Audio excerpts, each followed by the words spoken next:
এই পর্যায়েও আমরা যে বিষয়টি নিয়ে আলোচনা করব, ট্যাক্স সিজন চলে আসছে। আমরা কথা বলবো ট্যাক্স সংক্রান্ত বিভিন্ন খুঁটিনাটি বিষয় নিয়ে, এবং আমাদের সাথে আজকে যুক্ত হয়েছেন খুব পছন্দের একজন মানুষ, পারভেজ কাজী ইএ, আইআরএস এনরোল এজেন্ট, সিইও কাকাতুয়া এজেন্সি। শুরুতেই জানতে চাই, পারভেজ ভাই কেমন আছেন? ধন্যবাদ নূপুর চৌধুরী। জি, ভালো আছি। আমার মূলত একটু ঠান্ডা লেগেছে, যে কারণে কথাগুলো একটু কষ্ট হচ্ছে। পারভেজ ভাই, আমরা আজকে কথা বলবো মূলত ট্যাক্স সিজন যেহেতু চলে আসছে একদম দোরগোড়ায়, শেষ মুহূর্তের কি ধরনের প্রস্তুতি এবং সেই সংক্রান্ত কি কি টিপস দিবেন।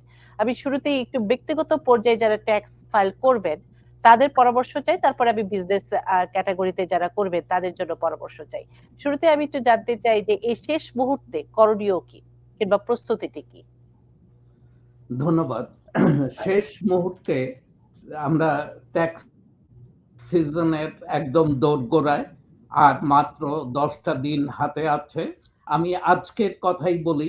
আমার এক ক্লায়েন্ট ফোন করেছিল, তার 401k থেকে সে $100,000 উইথড্র করতে চাচ্ছে, এবং সে আমাকে বলছে যে এই ট্যাক্স ফাইলে 2024-এ কি ধরনের ইম্প্যাক্ট ফেলবে। তো আমার পরামর্শ ছিল তার কাছে যে আপনি যদি এটাকে 2 ভাগে ভাগ করে ফেলতে পারেন, আপনি যদি 31শে ডিসেম্বরের মধ্যে 50,000 উইথড্র করেন আর 31শে ডিসেম্বরের পরে 50,000 নেন, তাহলে কিন্তু আপনি এই যে 100,000 ইনকামটাকে আপনি 2 ভাগ করে ফেললেন, ডিভাইড করে ফেললেন। আপনি লোয়ার ট্যাক্স ব্র্যাকেটে আপনাকে রাখলেন 2 বছরই, এবং এতে আপনার বেনিফিট হবে। ধরেন আপনার ইনকাম সে 100,000, আপনি আরো 1 লাখ যদি 401k থেকে উইথড্র করেন কোনো কারণে, আপনার ইনকামটা এসে দাঁড়াচ্ছে 2 লাখে। তখন ইনস্টেড অফ 200,000, আপনি যদি 150,000 এ আপনার ইনকামকে সীমিত রাখতে পারেন, সীমাবদ্ধ রাখতে পারেন, এবং পরবর্তী বছরেও ধরে নিলাম আপনার সিমিলার ইনকাম থাকবে, এবং আপনি 1,50,000 ইনকাম ট্যাক্স লায়াবিলিটি নিয়ে গত বছরও ট্যাক্স, আগামী বছরও ট্যাক্স ফাইল করবেন, তো তাহলে আপনার যে ট্যাক্স রেট সেটাকে কিন্তু অটোমেটিক্যালি আপনি কমিয়ে ফেললেন। তো এই ধরনের যারা এখনো ভাবছে যে আইআরএ থেকে 401k থেকে কিছু টাকা উইথড্র করবে, উনাদের উচিত হবে এটাকে যদি 2 পার্টে বিভক্ত করে টাকাটা উঠাতে পারে, উনাদের ট্যাক্স লায়াবিলিটি কমে আসবে। এই যে পরামর্শটি, এটি তো আমরা অনেক সাধারণ মানুষই এক্ষেত্রে একটু বুঝি কম, যে কারণে হচ্ছে অনেক সময় ভুল সিদ্ধান্ত নিয়ে ফেলি। আরেকটি বিষয় আপনার কাছে আমি জানতে চাই, যে আমাদের কমিউনিটিতে সেলফ এমপ্লয়েড সংখ্যা অনেক অনেক বেশি। আমি যেহেতু ব্যক্তিগত পর্যায়ে ট্যাক্স ফাইলের কথা বলছি, তাদের কথা দিয়ে যদি শুরু করতে চাই, তাদের জন্য কি পরামর্শ দিবেন? কারণ তাদের তো কাগজপত্র গুছানো অনেক কিছু বিষয়, কারণ ডিডাকশনের বিষয় থাকে তাদের ক্ষেত্রে, এবং সবচেয়ে বেশি অডিটও হয় সেলফ এমপ্লয়ীদের ক্ষেত্রে। তো সেক্ষেত্রে আমি তাদের জন্য কি পরামর্শ দিবেন এই মুহূর্তের জন্য প্রস্তুতি হিসেবে? সেলফ এমপ্লয়েড যারা, তাদেরকে সব সময় আমি সারা বছর ধরেই বলে এসেছি যে একটা পার্টিকুলার কার্ড, এটা ভিসা হতে পারে, মাস্টার হতে পারে, আমেরিকান এক্সপ্রেস হতে পারে, ওটা যেন শুধুমাত্র ব্যবসার জন্য ব্যবহার করে। এবং তারা যদি সেই card card visa, master, Amex যেটাই হোক না কেন, ওদেরকে যদি ফোন করে, ওরা কিন্তু একটা ইয়ার এন্ড সামারি পাঠিয়ে দিবে ওদেরকে। সারা বছরে ওই কার্ডে উনি কি কি খরচ করেছেন, কি কি বাজার কেনা কেনা বেচা করেছেন, সেগুলো যদি উনি সংগ্রহ করে রেখে দেন এই বছরের এই শেষ প্রান্তে এসে, এটা কিন্তু উনার কাছে একটা দলিল হিসাবে থাকলো, এবং এটাকে উনার মেনটেইন করা উচিত। Every year, end of the ইয়ারে আমি তাদেরকে বলে থাকি, আপনি আপনার কার্ডকে কল করেন এবং তাদেরকে বলেন জানুয়ারি টু ডিসেম্বর এই সারা বছর আপনি যে কার্ডে পে করলেন, কি কি বাজার করেছেন, এটার একটা সামারি অথবা একটা পুরো বছরের একটা বুক ওরা কিন্তু ফ্রি পাঠিয়ে দেয়। এটা কালেক্ট করে রেখে দেন। এটা এমন যেন না হয় ২ বছর পর গিয়ে আপনাকে কল দিতে হচ্ছে তাদেরকে। আর সেলফ এমপ্লয়েডদের জন্য যেই উপদেশটা হচ্ছে সেটা হচ্ছে আইআরএস কিন্তু একটা জিনিসই খুঁজে, সেটা হচ্ছে ডকুমেন্টস। তো ডকুমেন্টস, ডকুমেন্টস, ডকুমেন্টস। এটাকে এর থেকে আর পরিষ্কার করে বলার কিছু নেই। আমি জানি যারা সেলফ এমপ্লয়েড ছোটখাটো কাজ করে, উবার, লিফট ড্রাইভার, তাদের জন্য প্রতিটা গ্যাসের রিসিট, প্রতিটা কার ওয়াশের রিসিট, অথবা তারা যে মিটারে গিয়ে পে করছে $2, $3, $6, হোয়াট এভার ইট ইজ, এগুলোর রিসিট রাখা খুব কঠিন। কিন্তু উনারা যদি একটা ডেডিকেটেড কার্ড ব্যবহার করে এই খরচগুলোর জন্য এবং সেই কার্ডের পুরো বছরের হিসাবটা যদি প্রতি বছর এন্ড অফ দ্য ইয়ারে গিয়ে ওরা কালেক্ট করে এবং রেখে দেয় খুব সাবধানে এবং যত্ন সহকারে, তাহলে ওনাদের কাজ কিন্তু অনেক সহজ হয়ে ওঠে। এই যে একটি কার্ডে খরচ করা কিংবা ডকুমেন্টস গুলো গুছিয়ে রাখা, সবাই কি করেন? আপনার অভিজ্ঞতার আলোকে একটু জানতে চাই, কারণ আপনি দীর্ঘদিন ধরে তো ট্যাক্স ফাইল করছেন এবং এখানকার সবচেয়ে পুরাতন ট্যাক্স প্রিপেয়ার আপনি। অনেক বছর, কত 33 না 34 বছর হলো? 35 বছর 35 বছর হবে হয়ে গেল। 25 এ। জি। আপনি অনেক আমাদের একদম প্রথম একজন মানুষ যারা আমাদের ভাষার একজন মানুষ ট্যাক্স প্রিপেয়ার করেন। তো এতদিনের দীর্ঘদিনের অভিজ্ঞতার আলোকে একটু জানতে চাই। আমরা তো সবাই গুছানো না। এটি এটাই স্বাভাবিক। সবাই তো একরকম নয়। তো তাদের জন্য কি পরামর্শ দিবেন? যারা গুছিয়ে কাজটি করেননি, একটি কার্ডে হয়তো খরচ করেননি, আর তাদের জন্য কি বলবেন? তাদের জন্য শুধু আমি এইটুকুই বলি যে এখনো কিন্তু সময় আছে। আমি ধরেন 10 বছর ধরে উবার লিফট চালাই এবং এটা প্রত্যেক বছর ২ বার ৩ বার করে শুনি। কিন্তু আমি এখনো নিজেকে কিছু একটা শৃঙ্খলার মধ্যে আনতে পারিনি। এখনো কিন্তু সময় আছে, স্পেশালি যারা সেলফ এমপ্লয়েড। উনারা যদি সেলফ ডিসিপ্লিনে না পড়েন অথবা নিজেদেরকে না আনতে চান, উনাদেরকে সাহায্য করার কেউ নেই। তো অতএব এই ডিসিপ্লিনটা আপনাকে শিখতে হবে এবং আপনাকে এটাকে প্রয়োগ করতে হবে। আর ওর জন্য যারা করে নাই, বছর শেষ হয়ে গেছে, আমি জানি তাদের এতে আফসোস করার কিছু নাই। ২০২৫ যেন উনাদের জন্য এরকম না হয়, এটাই আমার অনুরোধ থাকবে।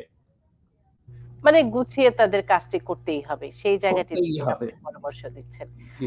আমি আরেকটি বিষয় জানতে চাই পারভেজ ভাই, যেটি হচ্ছে আমরা ট্যাক্স সিজনের সময় আমরা দেখি যে কে আমাকে বেশি রিফান্ড দিবে, তার কাছে যেতে চাই বেশি।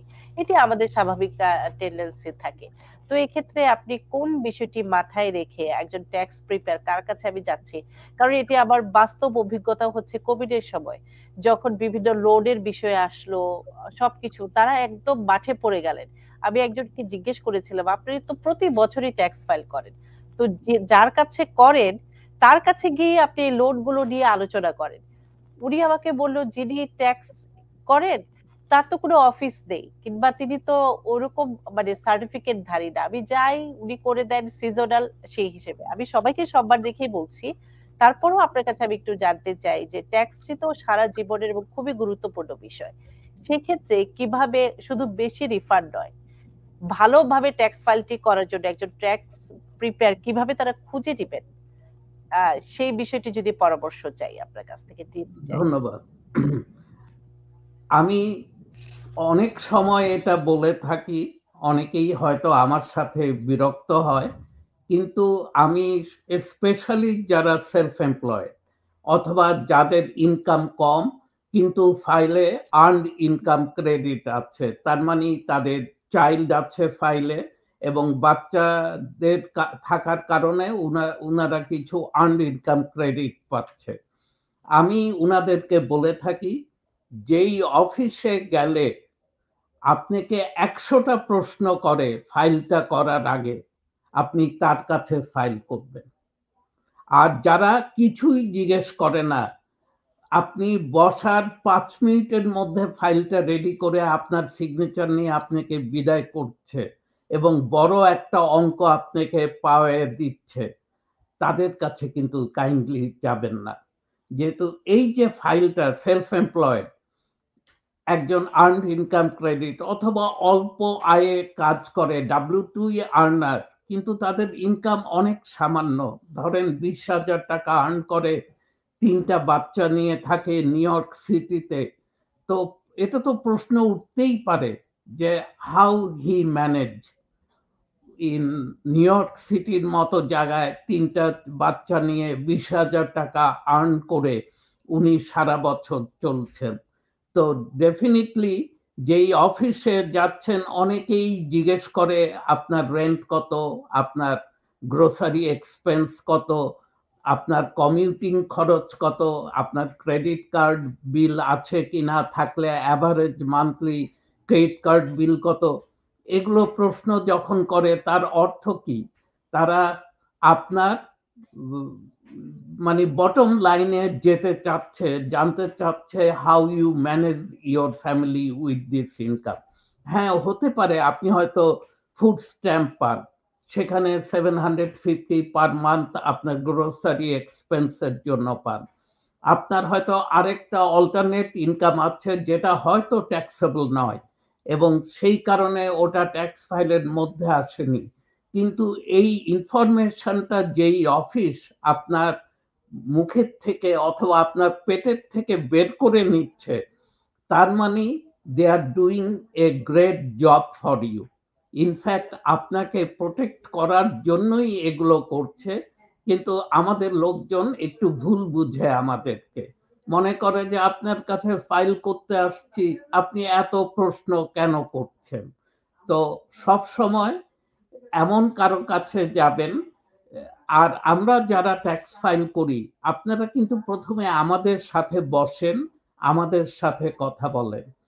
আপনি আমাকে যদি পছন্দ না করেন, আমি আপনাকে যদি অন্য অফিস 10,000 দিচ্ছে রিফান্ড, আমি যদি 12,000ও দেই, you should not file with me. আমি এভাবে বলে থাকি।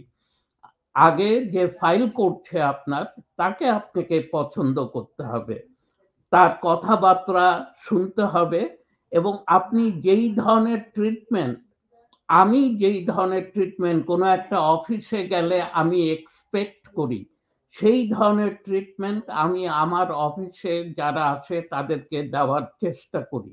অনেক সময় হয়তো ফেল হই, কিন্তু তবুও আমি সকলকেই বলি শুধু রিফান্ডটাকে বড় করে দেখবেন না, পুরা অফিসটাকে দেখবেন এবং যেভাবে আপনাকে ট্রিট করা হচ্ছে, আপনি যদি মনে করেন যে হ্যাঁ, তারা আপনাকে ভালোভাবে ট্রিট করেছে এবং এটা একটা ওই সিজনাল অফিস না, কোনো একটা অফিসের মধ্যে অথবা গ্রোসারির বেসমেন্টে অথবা কোথাও গিয়ে দুটো চেয়ার টেবিল নিয়ে বসে গেছে, এরকম হলে কিন্তু চলবে না। যেহেতু ট্যাক্স প্রিপেয়ারারের সাথে, ট্যাক্স প্রফেশনালের সাথে আপনার সম্পর্ক কিন্তু সারা বছরের, এবং আপনি যদি পছন্দ করেন ইয়ার আফটার ইয়ার আপনি তার কাছে আসবেন, সে আপনার ফাইল করবে, এটাই কিন্তু এক্সপেক্টেড, এটাই সবাই আশা করে।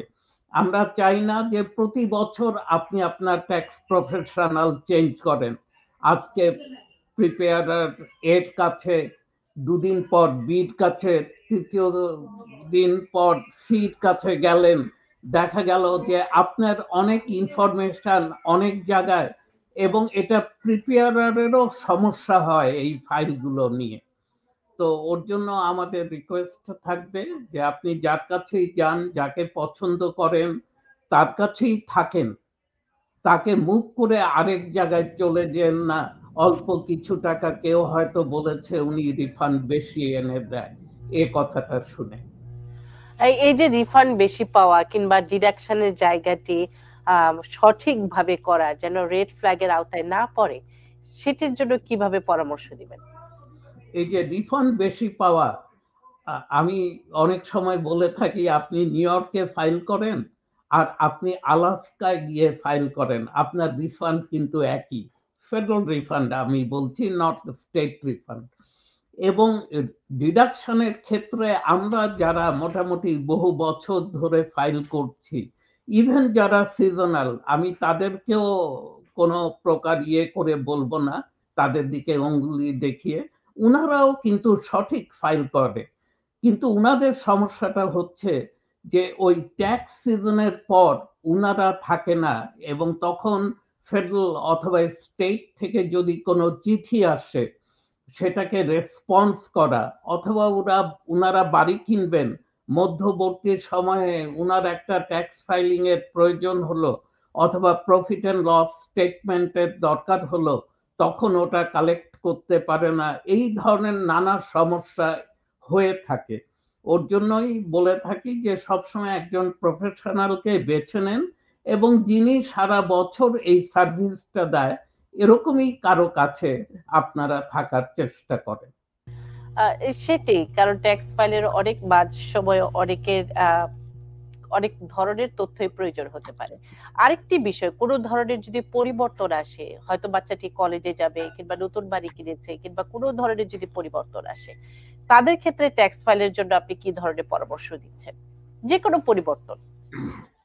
ট্যাক্স ফাইলে কেউ হয়তো বাড়ি কিনেছে এবং আপনি বললেন যে কোনো বাচ্চা হয়তো কলেজে যাচ্ছে নতুন বছরে, তো উনাদের জন্য কলেজে যারা যায় এবং কলেজে যাচ্ছে, বেশিরভাগ বাবা মাকেই দেখি যে তারা এসে বলে যে আমি কিন্তু বাচ্চার টিউশন এবার 12,000 টাকা অথবা 6,000 টাকা আমি পে করেছি, তো আমি ওটা তো একটা ক্রেডিট পাবো। অবশ্যই আপনি ওইটার একটা ক্রেডিট পাবেন, কিন্তু ওই ক্রেডিটের জন্য আপনাকে 1098 টি, টি লাইক ট্যাঙ্গো, এই ফর্মটা তো আনতে হবে।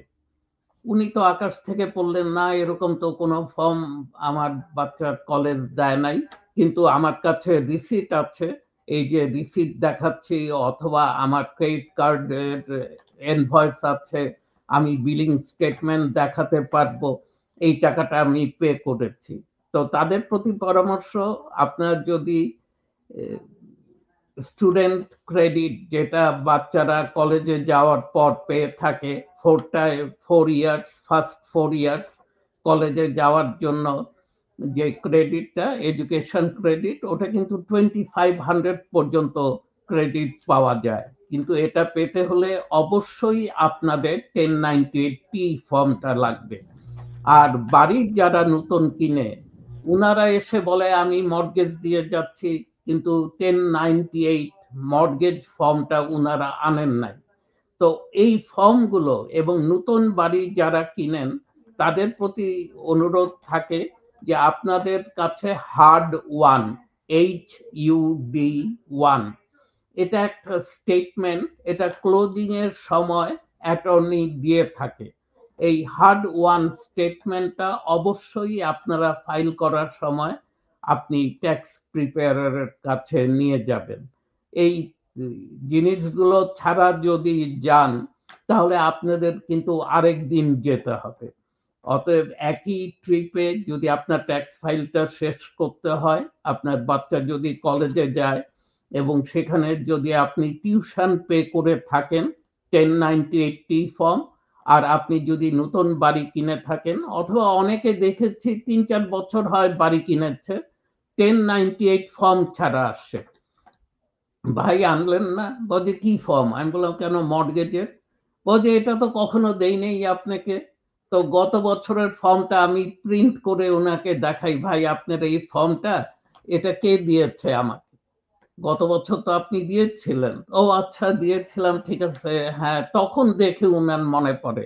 এবার তো এইটা আসে নাই, ওরা দেয় নাই। আমি বললাম যে না, প্রত্যেক জানুয়ারি এন্ডে প্রত্যেকটা ব্যাংক, প্রত্যেকটা ফাইন্যান্স অর্গানাইজেশন এটা মেল করে থাকে। এবং যদি মেলে না পেয়ে থাকেন আপনি কিন্তু অনলাইনেও এটা রিট্রিভ করতে পারেন এবং অনলাইন থেকে বের করতে পারেন। অতএব এই দুটো নিয়ে অবশ্যই আপনি ফাইল করতে আসবেন। আরেকটি প্রশ্ন আমাকে অনেক দর্শকই করেছেন, বাংলাদেশ থেকে যারা অভিবাসী হয়ে আসে জুনের পরে যারা আসেন বাচ্চা নিয়ে, তাদের ক্রেডিট গুলো কিভাবে হিসেব হয়? তারা কি পুরো বছরেরটা পান নাকি না? তারা পুরো বছরেরটা পান না এবং পাবার কথাও না। উনাদেরকে ফুল ইয়ার ক্রেডিট পেতে হলে মোর দেন 6 মান্থস ইউএসএ তে থাকতে হয়। তো অতএব জুনের পর যারা এই দেশে আসে তারা কিন্তু কোয়ালিফাই করে না বাচ্চারা আর্নড ইনকাম ক্রেডিটের জন্য অথবা বড় অঙ্কের রিফান্ড পাওয়ার জন্য। অনেকে আমাদেরকে এসে বলে যে অমুক অফিসে গেলে ওরা করে দিচ্ছে, আপনি কেন করবেন না? তো আমি বলি যে ভাই আমি করব না, সেটা অন্য কথা। আপনি যদি অন্য অফিসে গিয়ে এটা পেতে পারেন, আপনি অবশ্যই যাবেন তার কাছে এবং ফাইলটা সেখানে করবেন। এবং সবচেয়ে মজার ব্যাপার, অনেকেই যখন এক্সপ্লেইন করি যে আপনি এটা পাবেন না, এই যে দেখেন এখানটায় এটা বলা হচ্ছে, আমাকে জিজ্ঞেস করা হচ্ছে আপনার চাইল্ড কি মোর দেন 6 মান্থস ইউএসএ তে ছিল কিনা। আমি যদি এটাকে ইয়েস করি, আপনি দেখেন এই টাকাটা পাচ্ছেন। আর এই প্রশ্নের উত্তর যদি আমি নো করি, আপনি এই টাকাটা পাচ্ছেন না। অনেকেই কিন্তু আমাদের কাছে ফাইল করে। খুব কম কম লোক উঠে গেছে অন্য অফিসে ফাইল করার জন্য। না, যেটি নিয়ম সেই অনুযায়ী তো করতে হবে, সেটি তো নিয়ম। হ্যাঁ, কিন্তু যে অর্থ বাচ্চা, হ্যাঁ জি বলেন। আমাদের লোকজন নিয়মের মধ্যেই থাকতে চায়। ওরা এক্সট্রা টাকা ডেফিনিটলি চায়, কিন্তু তাই বলে নিয়ম বহির্ভূত টাকাটা চায় না। সেটি সেটি আরেকটি বিষয় আমি একটু জানতে চাই, যে বাচ্চাটি হয়তো মা এখানে প্রেগনেন্ট ছিলেন, বাচ্চাটি হয়তো ডিসেম্বরের আগেই জন্ম নিয়েছে, তাদের ক্ষেত্রে কিভাবে আপনি সেই পরামর্শটি দিবেন ক্রেডিট পাওয়ার ক্ষেত্রে? আপনি জিজ্ঞেস করছেন যে এই বাচ্চা ডিসেম্বরে বর্ন হয়েছে। হ্যাঁ হ্যাঁ। হ্যাঁ, রুলটা হচ্ছে এখানে ডিসেম্বর 31st 2024 এ যেই বাচ্চাটা বর্ন হবে সে কিন্তু সেই বছরের পুরো ক্রেডিট পাবে। মানে রুলটা হচ্ছে এরকম, আরেকটা মানে বলতে ভালো শোনায় না, যদি কোনো বেবি 2024 এ জানুয়ারিতে আল্লাহ না করুন মারা গিয়ে থাকে, সেও কিন্তু 2024 এর পুরো ক্রেডিট পাবে তার ফ্যামিলি। যেটি হচ্ছে যে ইমিগ্রেশন হয়ে আসা আর এখানে জন্ম নেওয়া বাচ্চার যে ক্রেডিট গুলো সেটির একটু ডিফারেন্স আছে। সেই জি জি, সেই ঠিক ডিফারেন্স বলেছেন আপনি। আবার ইমিগ্রেশন যারা এসছে তাদেরকে কিন্তু জুনের আগেই ঢুকতে হবে। আমি ওর জন্য অনেক ফ্যামিলিকে বলে থাকি যে আপনার ভাই বোন ভিসা পেয়েছে, উনাদেরকে কিন্তু জুনের আগে ঢুকাবেন এই দেশে, যদি আপনি তার বাচ্চাদের ক্রেডিট ক্লেম করতে চান। আরেকটা জিনিস মাথায় রাখতে হবে, উনাদের আর্নড ইনকাম থাকতে হবে। উনারা ঢুকলেন কিন্তু তারপর কোনো কাজ করেননি, আচ্ছা। উনারা কিন্তু কোনো বেনিফিট পাবেন না। উনাদের জুনের আগে ঢুকতে হবে এবং উনাদের আর্নড ইনকাম মানে উনাদের ইনকাম থাকতে হবে। ইনকাম থাকতে হবে। আমরা ট্যাক্স সিজন নিয়ে আরো আলোচনা করব আপনার সাথে ভবিষ্যতে। আজকে ট্যাক্স সিজনের মূলত খুঁটিনাটি যে কি ধরনের প্রস্তুতি সেই বিষয়ে মানে খুব সহজ সরল ভাষায় দেওয়ার চেষ্টা করেছি। উপসংহারে কি বলবেন আজকে? উপসংহারে এইটুক বলবো যে ট্রাম্পের ট্যাক্স কাট জব অ্যাক্ট টিসিজেএ, যেটা উনি 2017-তে ইমপ্লিমেন্ট করেছিল, ওটা কিন্তু 2025-এ এক্সপায়ার করছে, মানে আগামী বছর। এবং আগামী বছর এটা এক্সপায়ার হওয়ার পর আমাদের ট্যাক্সে কি প্রভাব ফেলবে সেটা নিয়ে খুব সংক্ষেপে বলতে চাই। আমাদের ট্যাক্স রেট বেড়ে যাবে। আমাদের হাইয়েস্ট রেট ছিল, এখন আছে 37%, 25-এর পরে এইটা হবে 39.6%। স্ট্যান্ডার্ড ডিডাকশন আমরা যেইটাকে আমাদের ইনকাম থেকে ডিডাক্ট করে থাকি, এটা কিন্তু এখন বর্ধিত, মানে সিঙ্গেল তারা 15,000 ডিডাক্ট করতে পারে, ম্যারেড ফাইলিং জয়েন্ট 30,000 ডিডাক্ট করতে পারে। 25-এর পর এটা কিন্তু কমে যাবে ট্যাক্স ডিডাকশনটা। পার্সোনাল এক্সেম্পশন মানে আপনার ফ্যামিলির যদি 2 জন ডিপেন্ডেন্ট থাকে তো আপনি 4,000 আপনি পার্সোনাল এক্সেম্পশন ডিডাক্ট করতে পারতেন। TCJA তে এটা কিন্তু বাদ দেয়া হয়েছিল, সাসপেন্ড করা হয়েছিল, এটা কিন্তু আবার ফিরে আসবে। আরেকটা হচ্ছে state and local tax deduction, যেটার উপর ক্যাপ দেওয়া আছে 10,000 এর, সেই ক্যাপটাও কিন্তু 2025 এর পরে উঠে যাবে। আর সবচেয়ে বড় পরিবর্তন যেটা আসছে যে বোনাস ডেপ্রিসিয়েশন, যেটা এখন আপনাকে দেয়া হচ্ছে, এই বোনাস ডেপ্রিসিয়েশনটাও কিন্তু পরিবর্তিত হবে 2025-এর পর। আর কর্পোরেট ট্যাক্স রেট যেটা এখন 21%-এ আছে, এটা কিন্তু আবার বেড়ে যাবে। তো এই জিনিসগুলো পরিবর্তন হতে যাচ্ছে 2025-এ। নতুন অ্যাডমিনিস্ট্রেশন আসছে, ট্রাম্প এর প্রেসিডেন্সির সময় উনার অনেক ইলেকশন প্রমিস আছে, স্পেশালি ট্যাক্স বিষয়।